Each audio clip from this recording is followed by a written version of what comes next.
కాంక్షంత కర్మణాం సిద్ధిం యజంత ఇహ దేవతా.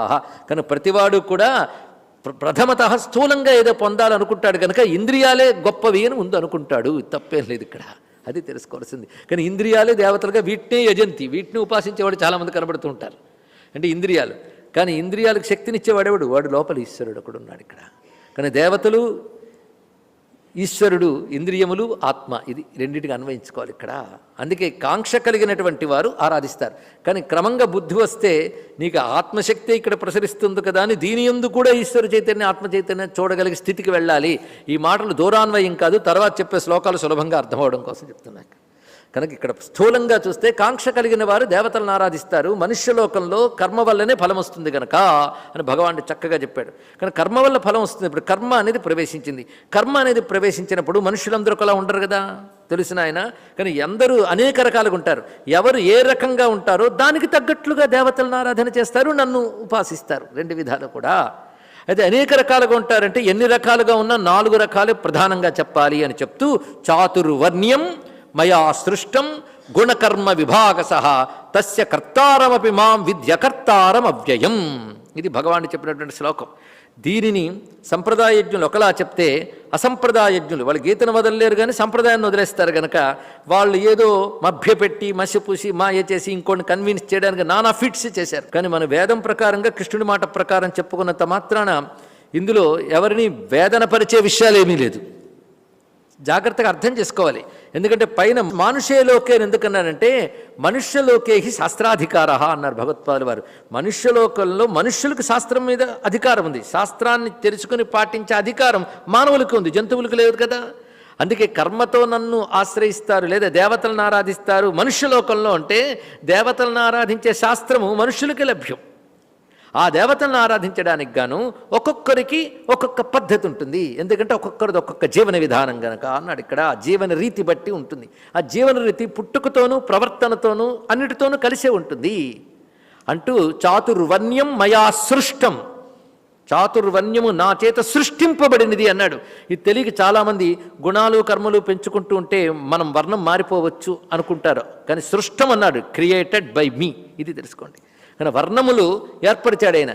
అయితే ఈ వర్ణములు భారతదేశంలోనే ఎందుకున్నాయి అని కొందరు అడుగుతూ ఉంటారు. కానీ వాళ్ళు విశాలంగా ఆలోచించుకుంటే it applies to any country, any people, ఇది తెలుసుకోవాలి. ఎవరికైనా వర్తిస్తుంది. కానీ భారతదేశం ఎందుకున్నామంటే భారతదేశం వేదాది శాస్త్రాలను నమ్ముతుంది కనుక వేదాది శాస్త్రములను అనుసరించేటప్పుడు వివిధ వర్ణముల వారు వివిధ విధాలుగా వేదము శృతి స్మృతి పురాణ ఇతిహాసముల ద్వారా చెప్పిన దాన్ని పాటిస్తారు.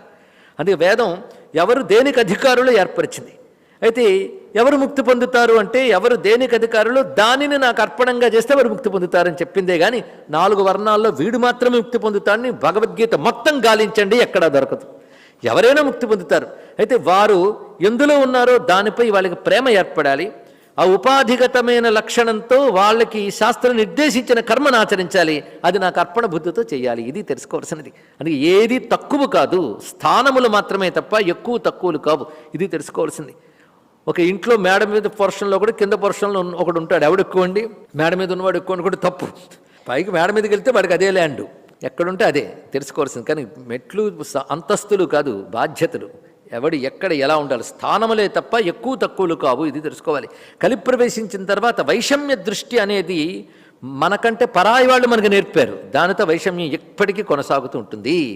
ఇక్కడ భగవానుడు చెప్తున్నాడంటే గుణకర్మ విభాగసః, గుణములు కర్మలు వాటిని విభజించి నిన్న జాగ్రత్తగా గుణాగుణములు గుణకర్మలు నిన్న చెప్పింది గుర్తుపెట్టుకోవాలి. గుణములు అంటే సత్వరజస్తమో గుణములు, వాటికి అనుగుణమైన కర్మలు, వీటిని అనుసరించి సృష్టించాను అంటే పుట్టుకతోనే ఒక్కొక్కరిలో కొన్ని గుణములు ఎక్కువగా కొన్ని గుణములు తక్కువగా ఉంటూ ఉంటాయి. దాన్ని అనుసరించిన కర్మలు ఉంటాయి. దాన్ని విభాగం చేసి నేను సృష్టించాను అని భగవానుడు చెప్పాడు ఇక్కడ. అంటే గుణములు అంటే సత్వరజస్తమో గుణములు. సత్వగుణం గొప్పగా ఉన్నప్పుడు సత్వగుణ లక్షణాలతో శమము, దమము, తితిక్ష, ధర్మనిష్ట ఇవన్నీ ఏర్పడుతుందండి. నిగ్రహ శక్తి ఉండడం, జ్ఞానాన్ని గ్రహించగలిగే శక్తి ఉండడం, ఇవన్నీ సత్వగుణ లక్షణాలు. రజోగుణ లక్షణం మాటి మాటికి నేను అనే అభిమానంతో వస్తూ పరాక్రమము, శౌర్యము ఇత్యాది రూపాలతో ఉంటుంటుంది. తమోగుణ లక్షణం నిద్ర, తంద్ర, సోమరితనం ఇత్యాది రూపంతో ఉంటుంది. ఇది అందరిలో 3 గుణాలు ఉంటాయి తెలుసుకోండి ఇక్కడ. అంటే సత్వరజస్తమో గుణాలు అందరిలో ఉన్నప్పుడు విభాగం ఎలా ఏర్పడింది అంటే, సత్వగుణం ప్రబుద్ధమే, మిగిలిన 2 గుణాలు తక్కువ ఉంటే తక్కువ అంటే దానికంటే ప్రపోర్షన్లో తక్కువ ఉన్నట్లయితే దాన్ని మొదటి వర్ణంతో బ్రాహ్మణ వర్ణంతో అంటారు. రజోగుణం పాళ్ళు ఎక్కువై మిగిలిన రెండు దానికంటే తక్కువ ఉంటే దాని క్షత్రం అంటారు. అదేవిధంగా రజోగుణ తమోగుణములు సమముగా ఉంటూ సత్వగుణం కొద్దిగా దిగితే దాన్ని వైశ్య అంటారు. తమోగుణం పాళ్ళు ఎక్కువైతే మిగిలిన రెండు తగ్గినట్లయితే దాన్ని శూద్ర అంటారు. ఇంతే అన్నాడు. ఇది ప్రతి వారిలోనూ ఉంటుంది.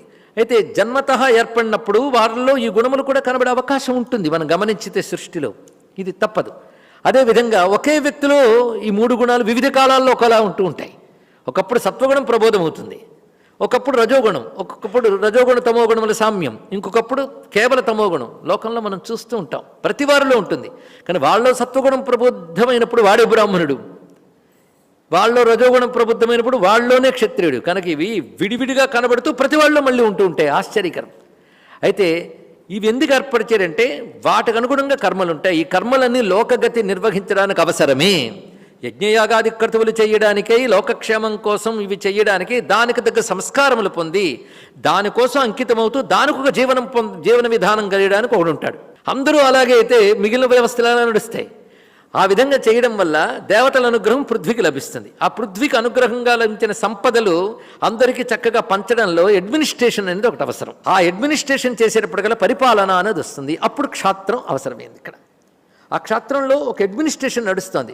కానీ ఎవరికి ఎలాగ డిస్ట్రిబ్యూట్ చేయాలి, అందరికీ పంచాలి అనేటప్పుడు వాణిజ్యం, వ్యాపారం వస్తుంది. ఆ సమయంలో వైశ్యుడు వచ్చాడు. ఇవన్నీ తర్వాత ఇవి ప్రొడ్యూస్ చేసేటువంటి విషయంలో వీళ్ళు ముగ్గురికి వీళ్ళు వాడుతున్న వీటన్నిటికి కావలసినవన్నీ ఉత్పత్తి చేసి ఎటువంటి వృత్తి పనులైనా చేయడానికి వృత్తి పనులు వాళ్ళు శ్రామిక వర్గం ఒకటి వచ్చింది. 4 వచ్చేయలేదు చూడండి. ఇక్కడ ఒక యజ్ఞం జరిగినప్పుడు మనం చూస్తే యజ్ఞంలో ఏ మంత్రం వాడాలి, ఏ క్రియ చేయాలి, ఏ ద్రవ్యం వాడాలి జ్ఞానం తెలిసి యజ్ఞానికి తగ్గ పవిత్రమైన ఒక దీక్ష తీసుకుని నియమం పాటిస్తూ కూర్చున్న వాళ్ళు కొందరు ఉంటారు. అందరూ అక్కడే కూర్చుంటామంటే మొత్తం యజ్ఞంలో కావాల్సిన అడ్మినిస్ట్రేట్ చేసేవాడు ఎవడు ఉంటాడు, వాడు ఒకడు ఉండాలి. వాడికి ఇవన్నీ కట్టుకోవడానికి వీలు లేదు కనుక వాడు ఇందులో దూరడు, వాడు అందులో ఉంటాడు. ఆ వచ్చిన ఈ యజ్ఞానికి కావలసినవన్నీ ఏ వస్తువులు వచ్చాయి, ఎలా వచ్చాయి చూస్తూ ఎవరెవరికి ఎలా చేయాలి అనేటువంటి ఆ వస్తువు సమకూర్చడం, పంచడం చేయడానికి మరొకడు కావాలి. ఇంకా అక్కడ కావలసిన ఏవే పనులున్నాయో అవన్నీ చేస్తూ వీటన్నిటికి కావలసిన పరిచర్యలు చేయడానికి కావాలి. ఇలా చేసిన యజ్ఞం ఎవరికి ఫలితం ఇస్తుంది? నలుగురికి సమ ఫలితం ఇస్తుంది. తెలుసుకోవాలి ఇక్కడ. అదే నువ్వెళ్ళి అక్కడ కూర్చుని మడి కట్టుకుని నెయ్యేసావు కనుక నేను వేసేస్తానంటే నేను ఇది చేయడానికి బాబు ఎన్ని దీక్షలు తీసుకున్నాను, ఎంత నియమంగా ఉన్నాను, అంత నియమం ఉంటే కానీ శుద్ధమైన దేవతను పట్టుకోలేం మంత్రంతో. దాని స్వరము, నియమము, దానికి తగ్గ జీవన విధానం. ఇవాళ వచ్చి పంచకట్టేసి కూర్చుంటే సరిపోదు. దానికి తగ్గ జీవన విధానం, సంస్కారం పొంది ఇప్పటి వరకు వచ్చాను. ఫలితం నా ఒక్కడికే కాదు, అందరికీ లోకక్షేమం కోసం అని తెలుసుకోవాలి. అంతే శ్రమ విభజన ఉందే తప్ప ఎక్కువ తక్కువలు లేవు. ఒక్కొక్కప్పుడు నేను ఎక్కువ నేను తక్కువ అనిపించవచ్చు. అది శ్రేయాన్ స్వధర్మో విగుణ పరధర్మా స్వనుష్ఠితాత్. ఒక శ్లోకంతో ఒక శ్లోకం అనుసంధానం చేసుకోవాలి. ఒక్కొక్కప్పుడు అక్కడ అనిపించవచ్చు ఈ వస్తువులన్నీ సమకూర్చడం, అడ్మినిస్ట్రేషన్, లెక్కలు రాయడమైనా పని, నేను వెళ్ళి హోమం వేసిస్తే ఆహుతులు వేస్తే బాగుంటుంది కదా అనిపించవచ్చు. అంటే వాడి పని మీద వాడు తక్కువ దృష్టి ఉంది. ఈ ఆహుతులు వేసేవాడు పొడి మడి కట్టడం, ఉపవాసం ఉండడం, ఇక్కడ కూర్చోవడం, ఇదేనా నా పని, ఆ లెక్కలు రాసుకోవడం చాలా బాగుంటుంది, మధ్యలో నొక్కేవచ్చు కూడా అని అనుకున్నాడు అనుకోండి, వాడిది తప్పే. కనుక ఆలోచిస్తే ప్రతివాడికి వాడి పని విగుణం అనిపిస్తుంది. ఇది ఇలా వచ్చే చాలామంది వేదాన్ని విడిచిపెట్టేశారు, వేదోచితమైనటువంటి శిఖా యజ్ఞోపవీతాలు విడిచిపెట్టేశారు. ఎందుకంటే వాడి విగుణం అని భావించడం వల్ల దానివల్ల ధర్మభ్రష్టత్వం ఏర్పడింది. అవునా లేదా చూడండి ఇక్కడ. కానీ ఎప్పుడూ కూడా మనకు విధింపబడ్డ కర్మ మీద విగుణ బుద్ధి ఏర్పడరాదు. ప్రతివాడు వాడి కర్మను చక్కగా చేస్తే వాడు తప్పకుండా సిద్ధి పొందుతాడు. చాతుర్వర్ణ్య విభాగం సమస్త లోకక్షేమం కోసం భగవానుడు సృజించిందే తప్ప ఎక్కువ తక్కువ లేవు. పూజ్యుడు ఎవరయ్యా అంటే ఎవరు తమ కర్మని చక్కగా పాటిస్తారు వారు. ఇందులో ఈ చర్చ ఎక్కువ తెలియాలంటే ఇప్పుడు మన చర్చకి ఎక్కువ అవకాశం లేకుండా పూర్వం మహర్షులే చేసేశారు. మహాభారతంలో నహుష ప్రశ్న జాగ్రత్తగా చదివితే ఈ చర్చ అంతా ఉంటుంది. ఇక్కడ బ్రాహ్మడు ఎక్కువ శూద్రుడు ఎక్కువ అంటే శమదమ సంతృప్తి ఇత్యాది సాత్విక లక్షణాలు బ్రాహ్మణుడి యందు లేకపోతే వాడు నిజము శూద్రు కన్నా నీచతముడు అని ఎర్రన్న గారు కూడా చక్కగా అనువాదం చేశాడు. ఇక్కడ ఈ సత్వగుణాదులు శూద్రుని యందుంటే అతడు బ్రాహ్మణుడికి ఏం తక్కువ కాదయ్యా అని చెప్పారు. ఇక్కడ తెలుసుకోవాల్సింది. అందుకే సద్గుణాలు సల్లక్షణాలు ఏర్పరచుకున్నప్పుడు వాడు గౌరవనీయుడే, వాడు పూజ్యుడే. ఇది తెలుసుకోవాలి. కానీ ఎవరి కర్మ వారు పాటిస్తూనే ఈ సల్లక్షణాలు గుణములు ఏర్పరచుకోవచ్చు. ఇది తెలుసుకోవాల్సిన ప్రధానమైన అంశం. అందుకే ఎక్కడ విభాగం చేశారు, ఎక్కడ అన్వయించారో తెలియాలి. ఇంత వివరణ ఎందుకు చెప్పాల్సి వస్తుంది అంటే ఈ వర్ణ వ్యవస్థ ఏదైతే ఉందో దాని మీద ఒక దురవగాహన బాగా ఏర్పడిపోయి ప్రతి వారికి ఇది ఎందుకు అని సాంకర్యం చేయడానికి సిద్ధపడిపోతున్న కాలం ఇది. కానీ వర్ణము, దాని పరంపర, దాని వెనకాల తండ్రులు తాతలు వాళ్ళ తపస్సులు ఇత్యాదులు, ఆ పూల్ ఏదెంతో జెనెటిక్ పూల్ దాన్ని కాపాడుకుంటూ వెళ్ళినట్లయితే ఉత్తమమైన మానవులు వస్తారండి. దీన్ని ఉద్దేశించే మన వాళ్ళు సాంకర్యాదులు లేకుండా వర్ణ వ్యవస్థని ఇప్పటి వరకు కాపాడుకుంటూ వస్తున్నారు. బహుసాంకర్య దోషాలు ఇప్పుడు వచ్చినప్పటికీ కూడా ఇంకా ఈ ధర్మం అంతో ఇంతో అక్కడక్కడ మినుకుమంటూనే కనబడుతున్నది. అంటే రవ్వంత నిప్పున్నా జ్వాల చేయవచ్చు గనక ఆ మినుకు అయినా వాళ్ళు అర్థం చేసుకున్న తర్వాత నిలబెట్టే ప్రయత్నం చేయాలి. మనుష్యులు ఉన్నారు అంటే విభేదం ఉండి తీరుతుంది. విభిన్నత లేని సమాజం లేదు. ఇక్కడ ఒక పేరుతో విభేదం చెప్పవు. ప్రతి సమాజంలో, ప్రతి నాగరిక సమాజంలో ఎక్కడైతే ఎవడి పని వాడు చేస్తేనే సమాజానికి క్షేమం అనే భావం ఉంటుందో అక్కడ తప్పకుండా క్లాస్ ఉంటుంది. ఇక్కడ క్యాస్ట్ ఉంటే క్యాస్ట్ అన్నా క్లాస్ అన్నా విభాగం విభాగమే. ప్రతి చోట ఆలోచించేవాడు బోధించేవాడు ఉంటాడు. బుద్ధిగతమైన జీవులు ఆ జ్ఞానాన్ని లోకంలో ప్రివేల్ చేయడానికి అడ్మినిస్ట్రేషన్ అనేది చాలా అవసరం. వాడు ఉంటాడు. అలాగే డిస్ట్రిబ్యూషను, కామర్సు ప్రతి చోట ఉంటాయి. ప్రొడక్షను, వాళ్ళకి కావలసిన సర్వీసు చేసేవాళ్ళు ఉంటారు. ఇది లేని సమాజం ఏదో చెప్పండి. ఇక్కడ ఈవెన్ ఆటవిక సమాజాల్లో కూడా ఇవి ఉంటాయే. కనుక విభాగం అనేక చోట్ల ఉంటుంది. సామరస్యం చేత కాకపోతే సాంకర్యాలకు వెళ్ళిపోతాం. కనుక విడదీసి చూడకూడదు. వీటి ప్రయోజనాన్ని చూస్తే ఎవడి పని వాడు చేస్తూ ఒకరినొకరు గౌరవిస్తూ బ్రతకవచ్చు. ఇది అర్థం చేసుకుని భగవానుడు మనుష్యలోకంలో అందరూ కూడాను వారి వారి పద్ధతులను అనుసరించి శాస్త్రం చెప్పినట్లుగా ఆ దేవతలను ఆరాధిస్తే దేవతలు ఫలాకాంక్షలు ఇస్తున్నారు. నన్ను ఆరాధిస్తే నేను కైవల్యాన్ని ఇస్తున్నాను. రెండు చెప్పాడు ఇక్కడ. మనుష్యలోకంలో అందరూ అన్నాడు కానీ మనుష్యలోకంలో ఫలానా వారు వర్ణం వాడడం లేదుగా. అన్ని వర్ణాల వారు, అన్ని వర్ణాల వారనగా చాతుర్వర్ణ్యం మయా సృష్టం గుణకర్మ విభాగస తస్య కర్తారమపి మా విద్ధి అకర్తారమవ్యయం. అయితే నేనే కదా సృష్టించానని చెప్తున్నా నువ్వు, కాబట్టి 4 వర్ణ భేదాలు నువ్వే సృష్టించావు అని అంటావేమోనైనా. కర్తారం మాం విద్ధి, అది సృష్టించిన వాడిని నేనే అని తెలుసుకో. అకర్తారమపి విద్ధి, అది సృష్టించని వాడిని కూడా నేనే అన్నాడు. ఇది జాగ్రత్తగా ఆలోచించుకోవాల్సి. ఇది ఈ సూత్రం పట్టుకుని తర్వాత వేదాంత జ్ఞానం వరకు తీస్తాడు స్వామి. ఇక్కడ భగవానుడు మాటలంటే సామాన్యం అనుకున్నారా? కొంతకు మొదలెట్టాడు, ఎన్నిమానం లేదు వినలేదు వేదాంతం మనకు విసుగు చిరాకు వచ్చిన వాళ్ళకి అసలు ఈశ్వరుణ్ణి అందుకోవడమే కష్టమైపోతుంది. ఎంత అందంగా చెప్తున్నాడు మన కోసం కృష్ణ పరమాత్మ. చాతుర్వర్ణ్య వ్యవస్థకి కర్తను నేను, అకర్తను నేను అన్నాడు ఇక్కడ. ఎందుకు ఇలా చెప్పాడు అంటే, నాయన ఇది వారి వారి యొక్క కర్మఫలాలను అనుసరించి నేను ఇస్తున్నానే తప్ప నేను బలవంతంగా అడిగివ్వట్లేదు. ఇది గొప్ప విషయం అండి. ఇది ఎవరు చెప్పగలరంటే కర్మ సిద్ధాంతం సహజంగా కలిగిన సనాతన ధర్మంలో మాత్రమే ఉంటుంది. అందుకని జన్మలు లేవు, పునర్జన్మలు లేవు అని చెప్పబడే మతాలకి అసలు ధర్మం అనే స్టేటస్ లేదు. తెలుసుకోండి, ఇక్కడ మతం అనే స్టేటస్సే లేదు దానికి. ఈ జన్మ పునర్జన్మను అంగీకరించే ఆ మతం భూమి మొత్తం మీద సనాతన ధర్మం మాత్రమే. సనాతన ధర్మం నుంచి శాఖలుగా వచ్చిన బౌద్ధ జైనాలు కూడా అంగీకరిస్తున్నాయి ఇక్కడ. అందుకే నువ్వు హిందూ ధర్మానికి లేదా సనాతన చెందినవాడు అంటే మొట్టమొదట దాని లక్షణం జన్మలను నొప్పుకోవడం. జన్మలను నొప్పుకోవడం ఎంత లాజికలో మీరు ఆలోచించండి. ఇదివరకు జన్మల్లో చేసిన కర్మలను అనుసరించి ఈ జన్మ వచ్చింది కదా.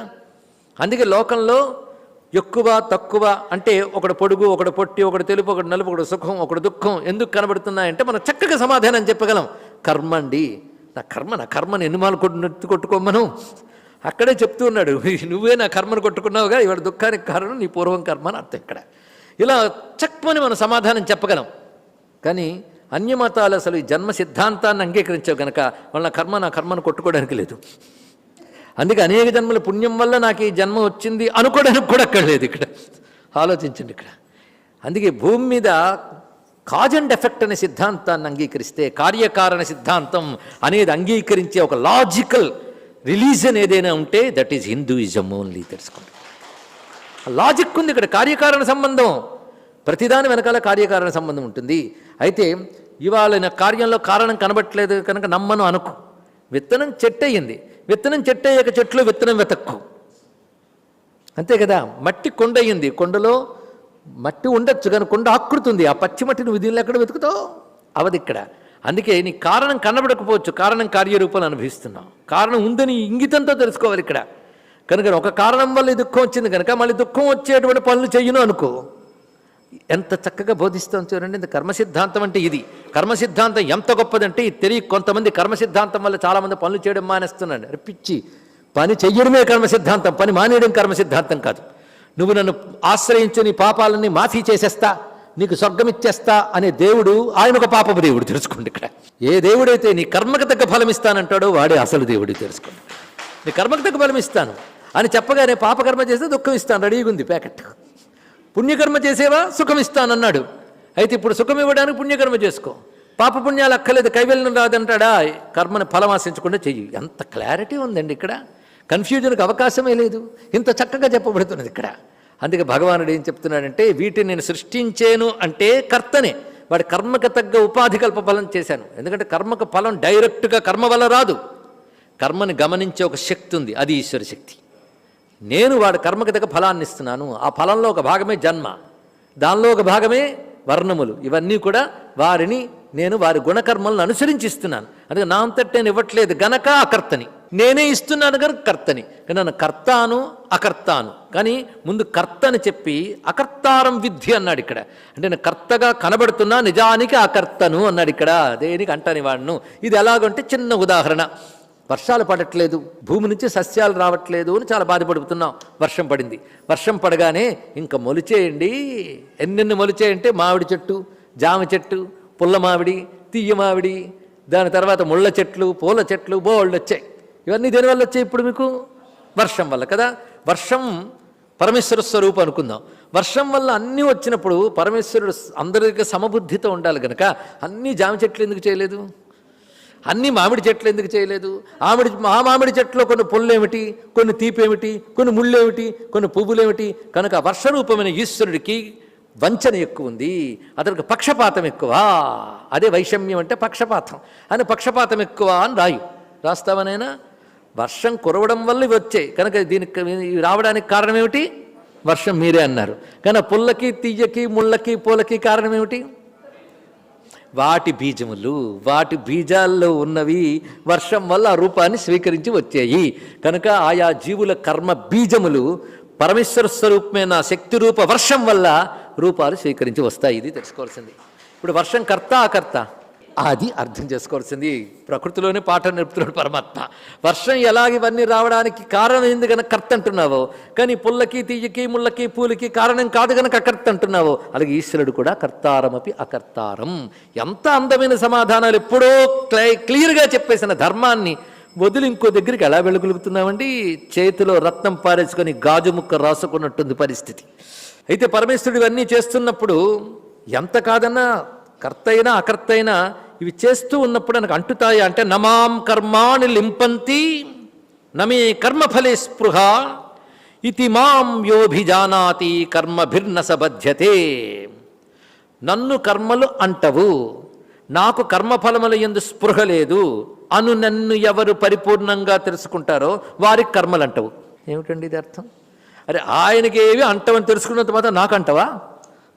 అంటుతాయి కదా, మరి ఎందుకు అలా అన్నాడు? ఇది తెలుసుకోవాల్సింది. నమాం కర్మాణి లింపంతి, ఇక్కడ పట్టుకోవాల్సిన అద్భుతమైన విషయం ఉన్నది. ఇక్కడ మొట్టమొదటి చాతుర్వర్ణ్యం, అక్కడ కర్త అకర్త చెప్పినప్పుడు అంటే, యద్యపి మాయా సంవ్యవహారేణ తస్య కర్మణః కర్తారం అపి సంతం మాం పరమార్థతః విద్ధి అకర్తారం అతః ఏవ అవ్యయం అసంసారిణం మాం విద్ధి అని విద్యకర్తారం అవ్యయం అనే దానికి భాష్యం రాస్తూ భగవత్పాదులు వారు చెప్తున్నారు. నేను నా మాయాశక్తితో వీటన్నిటినీ కలిగిస్తున్నందుకు నన్ను కర్త అన్నప్పటికీ పరమార్థత నేను అకర్తనే అని అక్కడ తెలియజేశాడు. అంటే వ్యవహార దృష్టితో చూస్తే నేను కర్తని, పరమార్థ దృష్టితో చూస్తే అకర్తని. అంతేకాదు నన్ను కర్మల అంటవు, నా కర్మ ఫలముల ముందు ఆసక్తి లేదు అన్నాడు ఇక్కడ. ఇది తెలుసుకోవాల్సిన విధానం ఏంటంటే, ఆ యోభిజానాతి అని తర్వాత మాట తిని అభిజానాతి. అభిజానాతి అంటే సంపూర్ణముగా తెలియుట. జానాతి వేరు, అభిజానాతి వేరు. అభిత అన్ని విధముల అన్ని వైపుల నుంచి ఆలోచించు, సమగ్రమైన ఆలోచన చేసినట్లయితే అప్పుడు తెలుస్తుంది నాకు కర్మలంటవు ఫలములంటవు అని నిస్పృహుడుగా ఉండి అప్పుడు కర్మలతో నువ్వంటవు అని చెప్పడం ఉద్దేశం ఏంటంటే, పరమాత్మ ఇవన్నీ చేస్తున్నప్పటికీ వీటి కర్మలను అనుసరించి ఈ శరీరములు కలగడం ఇవన్నీ జరుగుతున్నాయి కదా, అవి ఆయనకు అంటట్లేదు, ఒక విధంగా కర్త అయినప్పటికీ. అలాగే నువ్వు నీ పూర్వకర్మ ఫలాలను అనుసరించి దేహాదులు పొందావు. పొందావా? ఇచ్చాడు. ఇచ్చిన ఈశ్వరుడు ఎక్కడున్నాడు? నీ లోపలే ఉన్నాడు. అప్పుడు ఆయన వల్ల ఇవన్నీ పనిచేస్తున్నాయి. ఈ పనిచేస్తున్నవి ఆయన వల్ల, కర్మ వల్ల. అంటే ఈ కర్మ యొక్క బీజాలు ఆ సూక్ష్మ శరీరంలో ఉన్నవి స్థూలాది శరీరములతో కనబడుతున్నాయి.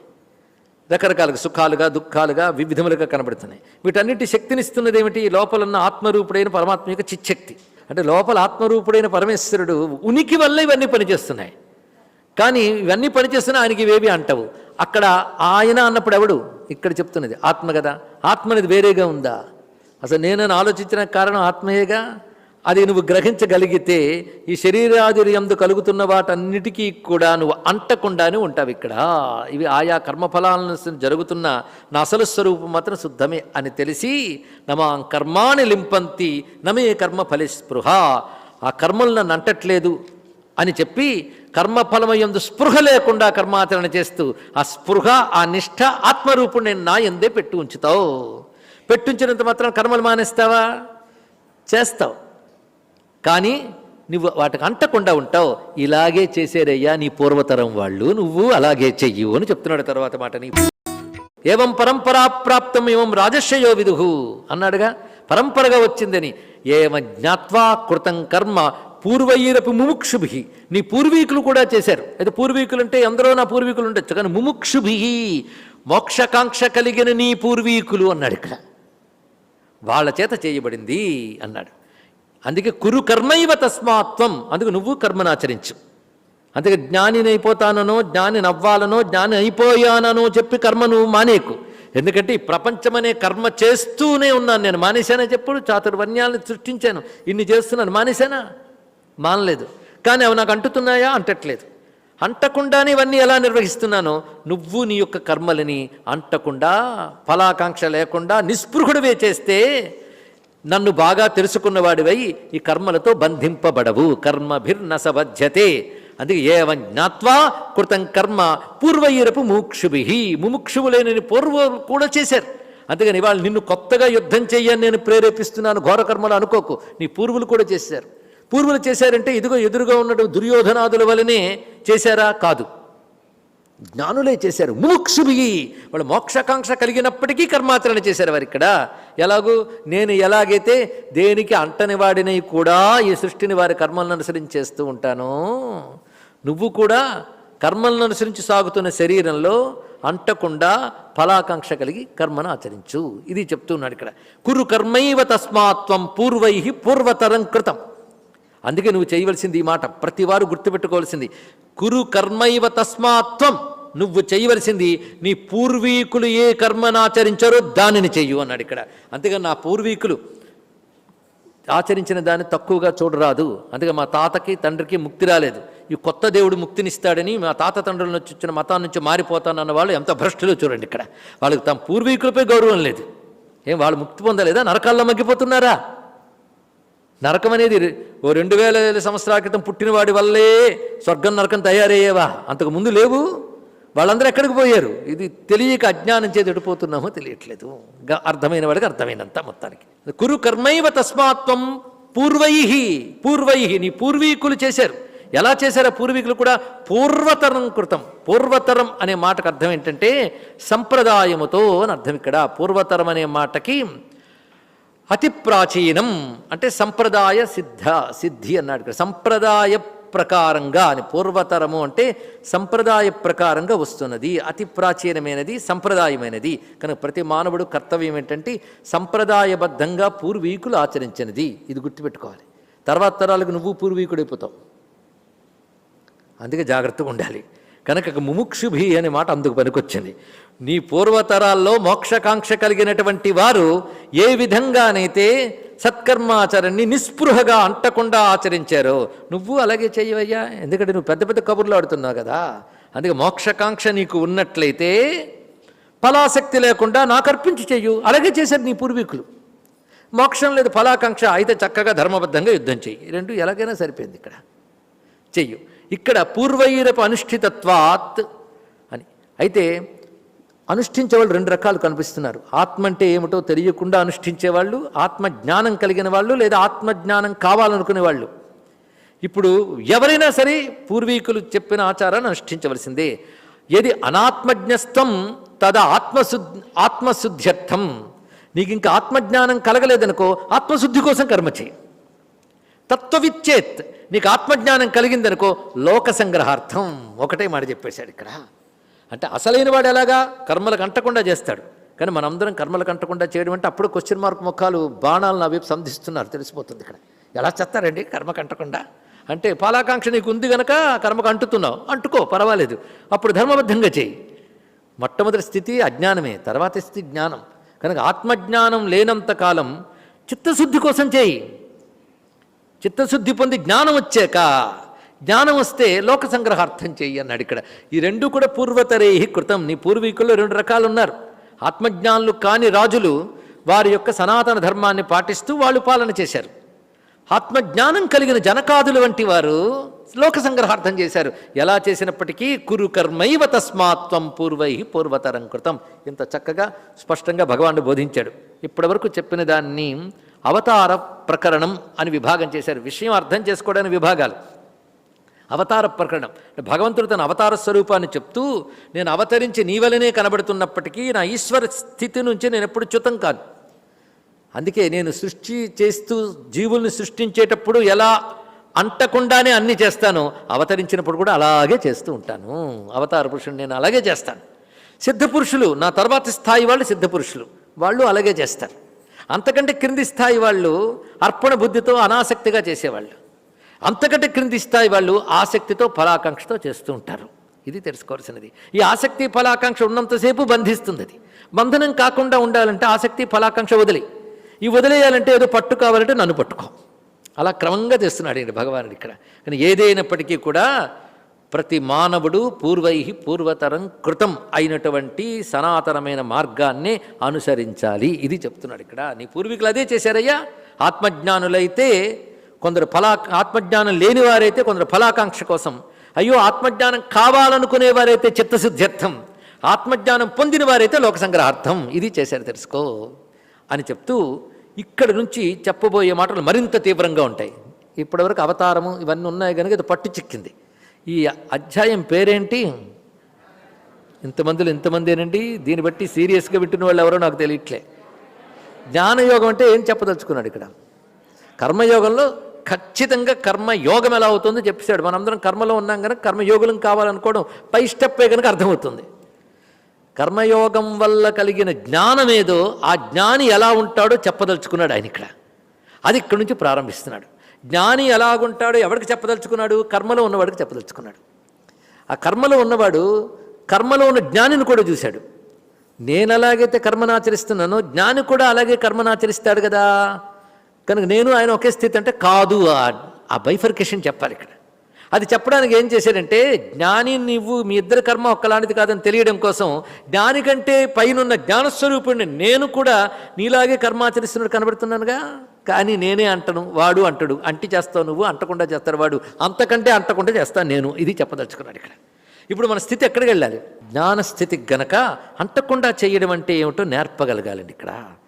ఎందుకంటే కర్మ యోగం కావాలి, అది జ్ఞానంలోకి పర్యవసించాలి. గనక మాటిమాటికి కర్మను చేయని చెప్తూనే జ్ఞానాన్ని ఎందుకు చెప్తున్నాడంటే, ప్రయాణం చెప్తూనే గమ్యాన్ని చెప్పాలి ఇక్కడ. సాధనకు చెప్తూనే సిద్ధి యొక్క స్వరూపాన్ని చెప్పాలి. ఆ స్వరూపానికి అనుగుణంగా సాధన ఉండాలి. ఎందుకు చెప్తున్నాడు స్వరూపాన్ని ఇక్కడ? ఈ జన్మ దొరికింది, మళ్ళీ ఇలాంటిది దొరుకుతుందని లేదు. కానీ ఇప్పుడే నేను పరమాత్మను తెలుసుకుంటాను, మళ్ళీ ఇలాంటిది వస్తుందని గ్యారంటీ లేదు. అందుకే జన్మ పొంది కూడా జ్ఞానం పొందకపోతే వాడు మహతి వినష్టి, అది గ్రేట్ లాస్ అని చెప్పాడండి ఇక్కడ. మళ్ళా లాస్లో ఉండిపోతామండి. ప్రతి దాంట్లో సక్సెస్ కావాలి, లాస్ ఉండకూడదు అనుకున్న వాళ్ళం, ప్రాఫిట్ కావాలనుకున్న వాళ్ళు ఇక్కడ మాత్రం ఎందుకు లాస్లో ఉండాలని కోరుకోవాలి? తర్వాత జన్మలు చూసుకుందామని అనుకోవడం ఎందుకు? ఇప్పుడే సాధన చేద్దాం. అందుకు భగవానుడు ఏంటంటే చెప్తాడు. కొంతమంది ఉంటారు వెంటనే అందుకుందామని, వాళ్ళ కోసం క్లారిటీ ఇవ్వాలండి ఇక్కడ. అందరూ నాలాగే నిద్రపోతే వింటారా ఏమిటి? వాళ్ళ కోసం తగ్గట్టే చెప్తాడా ఏమిటండి భగవంతుడు? తెలుసుకోండి ఇక్కడ. అర్జునుడు ఎలాంటి శ్రోత వాడికి తగ్గట్టు చెప్తున్నాడు. అర్జునుడి దృష్టి కృష్ణుడి మీదే, పరమాత్మ మీదే. పైగా అక్కడ అనేకం ఆయన సైన్యం ఉంటే ఏకమైన కృష్ణుడిని ఎంచుకున్నాడు. అందుకు అదొక్కడి చాలా అర్హత. ఆ కృష్ణుడిని నన్ను నడపవయ్యా అన్నాడు, నా రథాన్ని తోలవయ్యా అనడంలో నా బతుకుని తోలవయ్యా అని అర్థం ఇక్కడ. అందుకే కృష్ణుని దగ్గర పెట్టుకున్నాక ఎవరికీ కలిగిన విషాదం కలిగింది అర్జునుడికి. అక్కడ అంతమంది యోద్ధులు ఉన్నారు, ఎవరికైనా అయ్యో మన వాళ్ళందరినీ చెప్పేస్తానా అనుకున్నారా? అందరూ రెడీగా ఉన్నారు. అంటే వాళ్ళందరూ బోధ అవసరం లేకుండానే సిద్ధంగా ఉన్నారు కదా, డానులా కాదు, సిద్ధంగా ఉన్నారు. మీరు ఒక్కడికి విషాదం కలిగింది. కృష్ణుడి దగ్గరున్నాడు కనుక విషాదం కలిగింది, కృష్ణుడి దగ్గరున్నాడు కనుక విషాదంతో ఆగిపోకుండా వివేకంగా మారింది, విచారంగా మారింది. విషాదాన్ని విచారంగా మార్చినవాడు కృష్ణుడు, విచారానికి జ్ఞానాన్ని ఇచ్చినవాడు కృష్ణుడు. ఇది తెలుసుకోండి ఇక్కడ. అందుకే భగవంతుని బతుకు నడపమని ఆశ్రయిస్తే నీకు విషాదం కలిగితే విషాదంతో కుంగిపోనివ్వకుండా వివేకంగా మార్చుతాడు, విచారంగా పరిణతి చెందిస్తాడు, జ్ఞానంగా సిద్ధినిస్తాడు. తెలుసుకోండి. కిం కర్మ కిం అకర్మేతి కవయోప్యత్ర మోహితా తత్తే కర్మ ప్రవిక్ష్యామి యజ్ఞాత్వా మోక్షసే అశుభాత్. కర్మ అంటే ఏమిటి, అకర్మ అంటే ఏమిటి, జాగ్రత్తగా వింటే మాత్రం మధురంగా ఉంటుందండి.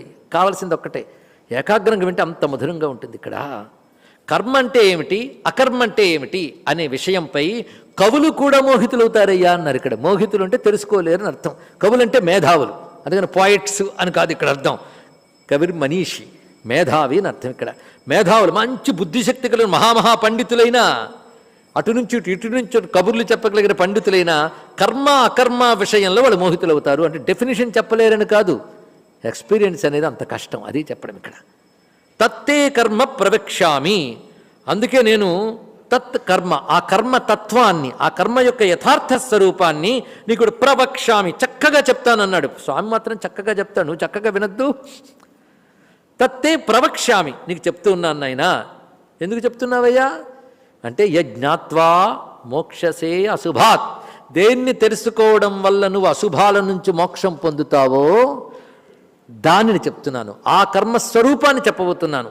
ఎందుకంటే కర్మ అకర్మ విషయంలో పండితులు కూడా మోహితులైపోతారు కనుక నేను ఆ కర్మ విషయంలో నీకు స్పష్టమైన జ్ఞానం కలిగించదలుచుకున్నాను, శ్రద్ధగా విన్నాయనా అంటున్నాడు ఇక్కడ.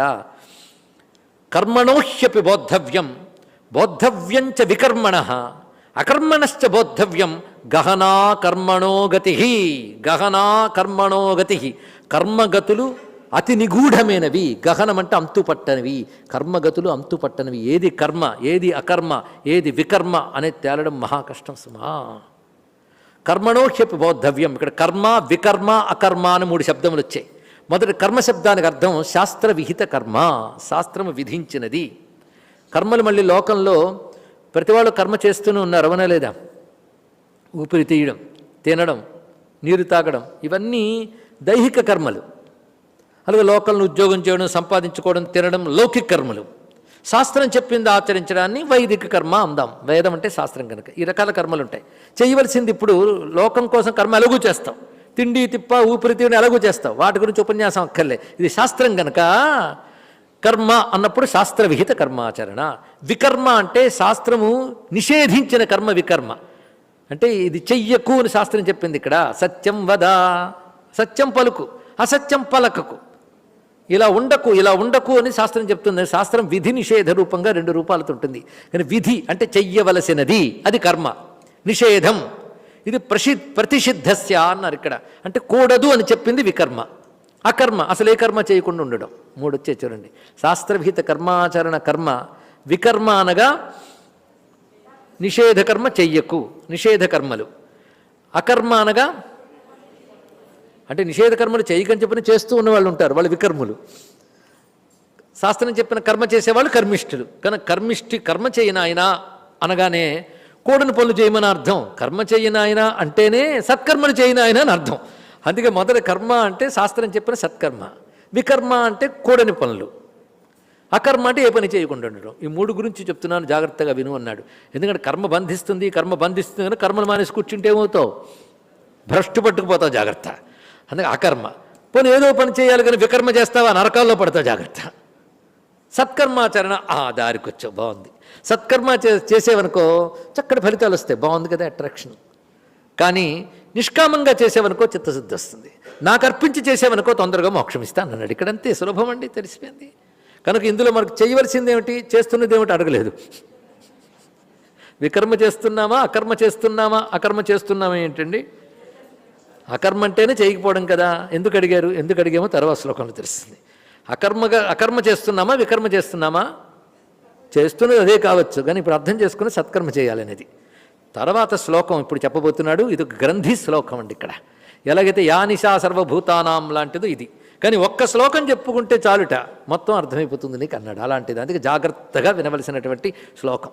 ఎందుకంటే కర్మేదో అకర్మేదో చెప్పడంలో మేధావులు కూడా పొరపాటు పడతారు అని మన భగవంతుడు చెప్పినట్టుగా ఈ శ్లోకానికి అర్థం చెప్పడంలో కూడా మేధావులు పొరపాట్లు పడ్డారు. అందుకే వేదాంతం చెప్పింది సూటిగా దించి చెప్పినటువంటి భాష్యకారుడైన ఆదిశంకర భగవత్పాలు వారి పాదాలు పట్టుకుంటూ ఆ వేదాంతానికి విరుద్ధం కాకుండా చెప్పిన పెద్దల యొక్క భాష్యాన్ని ఆధారం తీసుకుంటే కానీ ఈ శ్లోకం అర్థం కాదండి. చాలా పదునైన శ్లోకం. ఇందులో 2-3 డైమెన్షన్స్ ఉంటాయి. ఒకే దానిలో అనేక అర్థాలు ఇచ్చినప్పుడు కన్ఫ్యూజన్ ఉంటుంది. తెలుసుకోకపోతే అజ్ఞానం ఉంటుంది. చెప్తే కన్ఫ్యూజను, చెప్పకపోతే అజ్ఞానం. మరి ఏం చేద్దాం ఇప్పుడు? కన్ఫ్యూజన్ అయితే చెప్పండి బాబు అంటారా? కన్ఫ్యూజన్ లేకుండా చెప్పడానికి ప్రయత్నం చేద్దాం. కృష్ణానుగ్రహం మరొకటి కాదు. ఇక్కడ కర్మణ్యకర్మయ పశ్యేత్ అకర్మణి చ కర్మయ స బుద్ధిమాన్ మనుష్యేషు స యుక్త కృత్స్నకర్మకృత్. ఎవడైతే ముందు స్థూలార్థం చేద్దాం. ఎవడైతే కర్మయందు అకర్మను చూస్తాడో, అకర్మయందు కర్మను చూస్తాడో, అంటే ఒకడికే ఆ లక్షణాలు. అంటే కర్మయందు అకర్మ చూసేవాడు ఒకడు, అకర్మయందు కర్మ చూసేవాడు ఒకడు కాదు. వాడొక్కడే కర్మయందు అకర్మను చూసేవాడు. అకర్మయందు కర్మను చూసేవాడు ఎవడో వాడు మాత్రమే బుద్ధిమంతుడు, వాడు మాత్రమే యోగి, వాడు మాత్రమే కృతకృత్యుడు. భగవంతుడు 3 టైటిల్స్ ఇచ్చాడు వాడికి. ఒక్కడికే 3 టైటిల్స్ అండి. 3 టైటిల్స్ ఇచ్చాడు. ఇందులో ఒక్క టైటిల్ మనం పొందాలనుకోవద్దు. కృష్ణుడి చేసి శభాష్ బుద్ధిమంతుడు అనుకోవాలి కదండి. ఇక్కడ ఆయన అనాలి. అందుకే అర్జునుడు ఆయన భక్తోసి అన్నాడు, సఖాసి నువ్వు భక్తుడివి, నువ్వు సఖుడు అన్నాడు. ఆయన అన్నాడు అది. అంతేగాని నేను భక్తుని కదా అనలేదు. అది తెలుసుకోవాల్సింది. మనం భక్తులు అనకూడదు, ఆయన అనాలి. ఒక ఆయన ఖాళీగా ఉన్నాడు కదని గవర్నమెంట్ ఆఫీస్కి వెళ్ళిపోయి అక్కడ ఖాళీగా ఉన్న సీట్లు కూర్చున్నట్ట.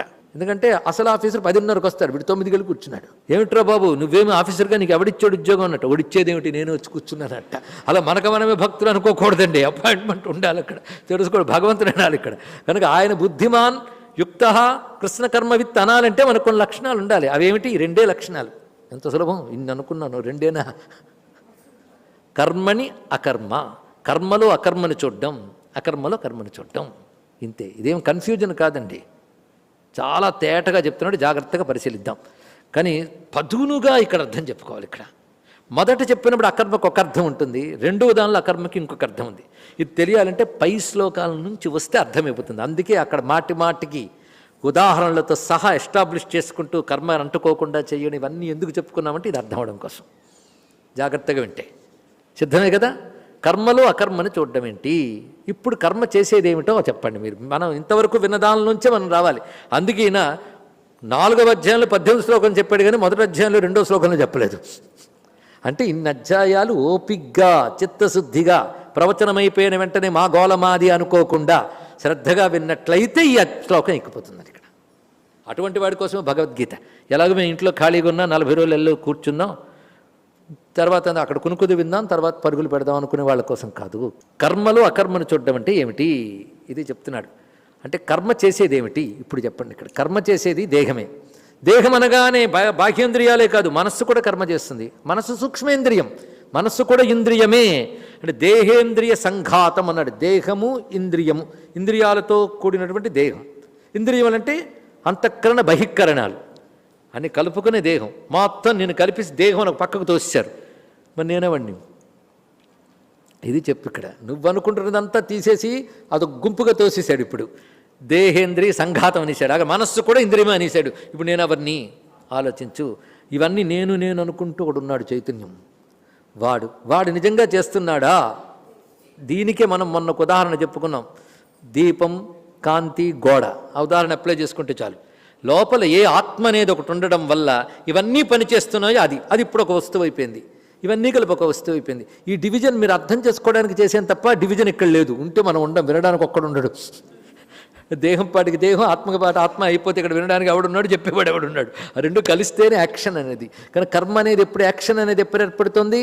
దేహేంద్రియాలతో ఆత్మ ఉన్నప్పుడే కర్మ అనేది ఏర్పడింది కదా. కానీ కర్మ చేసేది ఏది?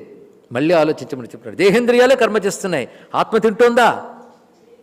ఆత్మ తినట్లే, శరీరమే తింటోంది. శరీరం అనుభవిస్తుంది. శరీరంతో కూడిన మనస్సు ఇది బాగుంది, ఇది బాగోలేదు, సుఖం, ఇది దుఃఖం ఉంటుంది. నేను తింటుందా అనే ప్రతిసారి అనుభవం అర్థం చేసుకోండి. తింటంటే అనుభవం. కానీ ఇంద్రియాలతో అనుభవిస్తూ ఇది సుఖం దుఃఖం అనుకుంటుంది మనస్సు. కానీ ఆత్మ అనేది మనం చెప్పుకున్న ప్రకారంగా ఇంద్రియాని పరాణ్యా ఇంద్రియేభ్య పరమమ్మనః మనసస్థ పరా బుద్ధికి ఏ బుద్ధే పరతస్సు సహా. ఇప్పుడు నువ్వు ఎక్కడ నిలబడిపోవాలి? ఇప్పుడు ఆత్మయందు నిలబడాలి కదా, ఆత్మయందు నేను నిలబెట్టాలి అంటే ఆత్మ అకర్త, ఆత్మ ఉనికి చేతని ఇదంతా జరుగుతోంది ఇక్కడ. ఇప్పుడు కర్మ జరుగుతోంది కానీ అకర్మ అంటే ఆత్మ ఏ కర్మ చేయడం లేదు. అందుకే చేస్తున్న కర్మలో ఏ కర్మ చేయని ఆత్మనే నువ్వు చూడు అంటే అర్థం, నేను కర్మ చెయ్యటం లేదు అని కర్మ జరుగుతున్నప్పుడు నువ్వు పరిశీలించు. ఇది చెప్తున్నాడు. అందుకే కర్మని అంటే కర్మ అంటే దేహేంద్రియ సంఘాతంతో చేస్తున్నప్పుడు ఇది నేను చేస్తున్నాననే భ్రాంతి ఏదైతే ఉన్నదో అది కర్మలో కర్మను చూడడం. కానీ ఇది నేను చెయ్యడం లేదు అనుకుంటూ చూడడం, సాక్షిభూతంగా చూడటం ఏదో అది కర్మలో అకర్మని చూడడం. ఇది చక్కగా చెప్పాడు ఇక్కడ.